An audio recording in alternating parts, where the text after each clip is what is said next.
Donc avant de vous laisser prendre connaissance avec ce petit exercice maison, je vais vous rappeler quelques notions sur les suites géométriques. Donc une suite géométrique, c'est une suite définie par la relation de récurrence suivante, un plus 1 égale un certain nombre de fois le terme précédent, sachant que ce nombre constant, c'est la raison. Évidemment, un U0 l'accompagne pour pouvoir définir la suite complètement. Donc ça c'est la définition par récurrence, et donc de manière explicite, ça donne la chose suivante. Un égale U0 multiplié par Q puissance n. Ou alors U1 multiplié par Q puissance n-1. Ou encore, de manière plus générique, UP multiplié par Q puissance n-p. Si vous avez un terme quelconque différent de 1 ou de 0. Donc ça c'est pour les définitions, par récurrence et explicite. Je vais aussi rappeler comment on fait pour déterminer la limite d'une suite géométrique. Donc ça peut se faire bien sûr par calculatrice au niveau première, on peut émettre des conjectures, on reverra tout ça. Mais autrement, au niveau terminal, tout se passe avec la raison. Si la raison appartient à l'intervalle -1, 1, vous avez une limite de cette suite qui tend vers 0. Plutôt cette suite tend vers 0. Et si Q est plus grand que 1, la limite, ce sera l'infini. Quel infini? Plus ou moins? Tout va dépendre justement du signe de U0. Autrement, pour terminer, la somme des n premiers termes, c'est-à-dire des n plus 1 premiers termes, de U0 jusqu'à UN, il y a bien n plus 1 terme, je vais écrire cette somme Sn, et bien vous avez une formule pour ça, c'est le premier terme, ici U0, multiplié par 1 moins la raison puissance nombre de termes, c'est-à-dire n plus 1 sur 1 moins la raison. Cette formule est évidemment valable pour les suites géométriques dont la raison est différente de 1. En même temps, si la raison est égale à 1, ça veut dire que tous les termes sont égaux. Donc, voilà pour ce petit résumé. N'hésitez pas à mettre sur pause et puis on rediscute de la solution dans quelques instants. Donc on vous parle d'un laser qui perd 23% de son intensité dès qu'il traverse une couche d'un bouclier. Et donc il y a plusieurs couches dans ce bouclier. 23% de perte, une diminution de 23%, c'est quelque chose que vous devez maîtriser, on va en rediscuter.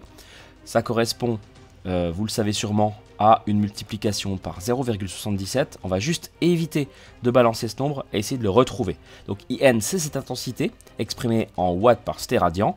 Et donc, on vous dit qu'un canon laser a une intensité initiale de I0 égale 10 000 watts par stéradian.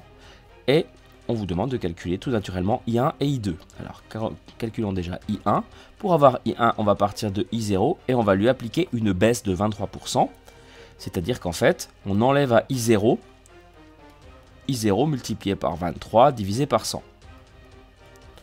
On va peut-être écrire 23% sous sa forme décimale. I0, je vais directement mettre 10 000.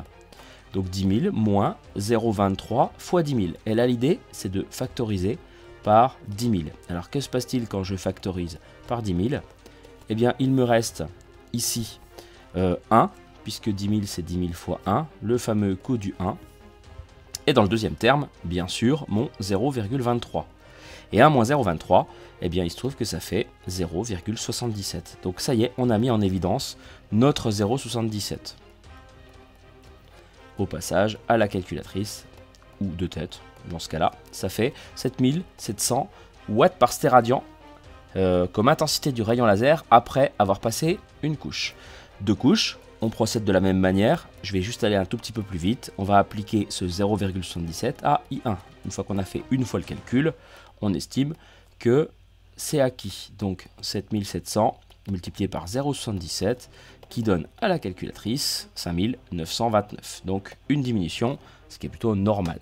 On peut conjecturer que la suite est décroissante. Question 2. Exprimer UN plus 1 en fonction de IN, tout naturellement, on va généraliser ce qu'on a dit. Comment faire pour tout n appartenant à n pour avoir l'intensité du laser à un instant donné? Eh bien, il suffit de l'avoir à l'instant précédent, ou plutôt à la couche précédente. Je vais écrire les choses correctement. Donc là, IN plus 1 égale IN, la couche précédente, qu'on multiplie par, on fait le même cheminement, 0,77. Voilà comment on fait pour obtenir une intensité par rapport à la précédente. Et donc ça, c'est une suite géométrique. Par reconnaissance de forme, on peut conclure que IN, entre parenthèses, puisqu'on parle de suite, est géométrique.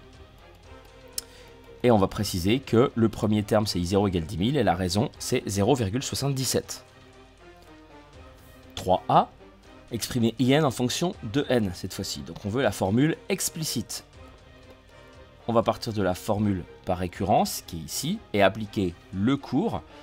On va dire donc que IN, c'est I0 multiplié par la raison puissance N, c'est-à-dire ici 10 000 multiplié par 0,77 puissance N. Voilà pour cette formule explicite. On a tout ce qu'il nous faut sur cette suite. On a les premiers termes, on a la relation par récurrence, sa nature, bien sûr, avec ses éléments caractéristiques, et puis son expression directement en fonction de N. En déduire l'intensité du rayon après avoir traversé 10 couches de bouclier. On cherche donc tout naturellement I indice 10, qui donne 10 000 multiplié par 0,77 puissance 10. Je pourrais calculer ça directement à la calculatrice. J'ai préféré déjà rentrer cette suite sur ma calculatrice, donc sur TI dans le mode suite. Sur Casio, vous pressez sur Récure. J'ai rentré ma suite ici avec un N0 égale 0, un U0 égale 10 000. Et donc UN plus 1, 0,77 fois UN. N'oubliez pas les parenthèses.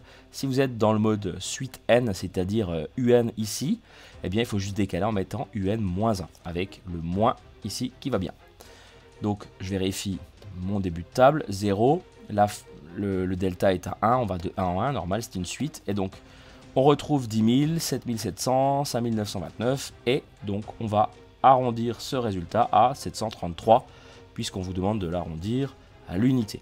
Donc à peu près 733 watts par stéradian au bout de 10 couches. Il est donc légitime de se demander, si on suppose que le nombre de couches est infini, vers quel nombre l'intensité du rayon tendrait-elle? La réponse est dans la question. On vous parle de tendre, donc on va parler de limite.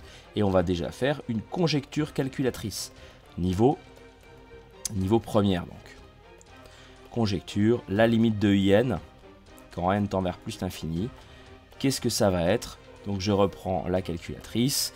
Je vais aller un tout petit peu plus loin au niveau des termes. Je vais commencer à la 50e couche, pourquoi pas. Et donc on observe que I50, eh ben, c'est 0,02, donc on voit que ça descend encore. S'il y a besoin d'être un tout petit peu plus convaincu, je vais mettre à 100. Et on voit que la tendance se confirme. Ça, ce ne sont pas des nombres négatifs, ça veut dire 3,3 fois 10 puissance moins 9, c'est-à-dire 0,80, et puis le 9e chiffre, c'est le 3 qui est ici. Donc un nombre très proche de 0. La limite, ça semble être 0, en supposant que le nombre de couches est infini. Au niveau terminal, comment ça se passe? Eh bien, l'argument qu'on attend ici, c'est que vous disiez que la raison Q vaut 0,77, elle est dans l'intervalle moins 1, 1, donc la limite de votre suite IN, quand n tend vers plus l'infini, c'est 0. Donc parler de la position de la raison entre moins 1 et 1 exclu. Voilà pour cette première partie. Partie B donc, je vous laisse prendre connaissance du sujet, mettre sur pause, un crayon, une feuille de papier, et on en reparle. Donc ici, l'Alliance Rebelle fait des tests pour un nouveau laser d'intensité I0 inconnue. Donc on oublie nos 10 000 de tout à l'heure. Quelle doit être justement cette intensité initiale I0 pour que le rayon ait une intensité de 9486,4 watts par stéradian après avoir traversé les 2 premières couches du bouclier de l'étoile noire. Donc ici, en fait, on vous demande juste de mettre en évidence une équation qui va nous permettre de résoudre notre problème. On veut que I2 soit égal à 9486,4. C'est l'objectif. Et I2, ça correspond à quoi? Eh bien, I2, c'est I0, évidemment, multiplié par la raison, puissance 2. La raison, elle n'a pas changé, c'est toujours 0,77. Ce que je ne connais pas, c'est mon I0. Et tout ça, ça doit être égal à donc 9486,4. Donc, ça se résume par I0 égale cette quantité, ici, que vaut-elle? Eh bien, elle vaut 0,5929. On finit par faire un petit quotient et on obtient notre valeur de I0. Quand je fais 9486,4 divisé par 0,5929, j'obtiens une intensité égale à 16 000. Donc, si on veut qu'au bout de 2 couches, il y ait encore une intensité de 9486,4, il faut partir de 16 000. Eh bien, justement, partons de là. On considère maintenant que I0 c'est 16 000.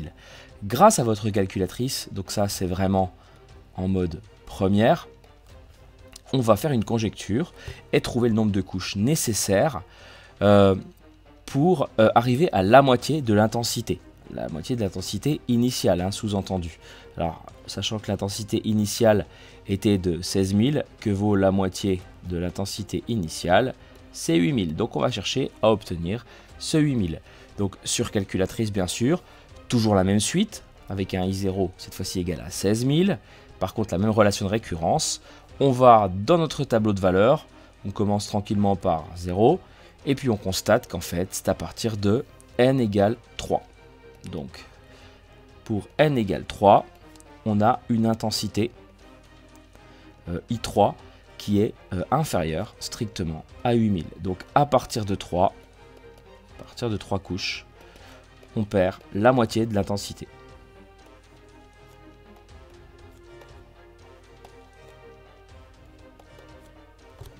La moitié de l'intensité. Ça sera plutôt au niveau première, une conjecture. Au niveau terminal, comment on gère ça? Eh bien, grâce à une équation. Et donc, je passe en rouge ici. On doit finalement trouver le plus petit n. Trouvons le plus petit n. D'ailleurs, ça serait formulé comme ça. Tel que,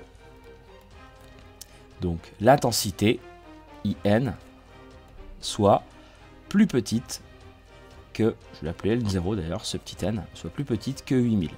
Eh ben, on va résoudre ça justement. IN, qu'est-ce que ça vaut? IN strictement plus petit que 8000, ça vaut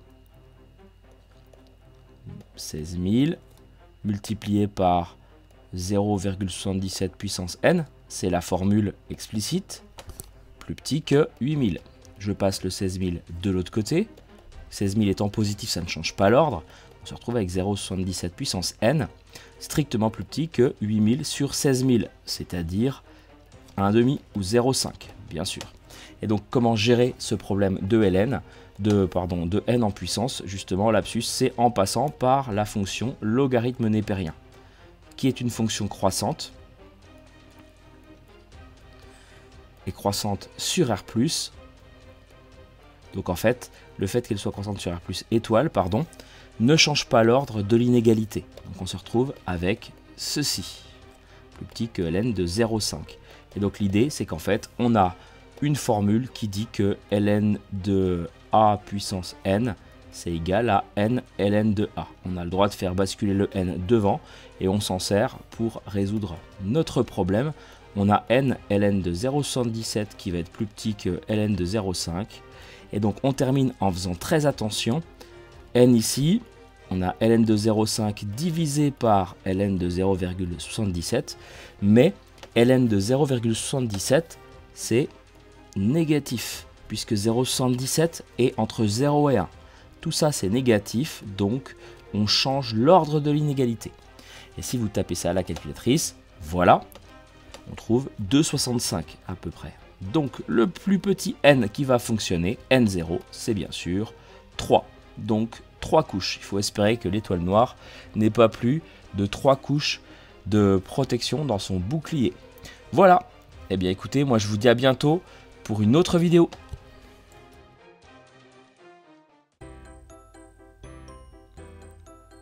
Si cette petite virée dans les étoiles vous a géométriquement remis de la suite dans les idées, n'hésitez pas à liker la vidéo et à la partager.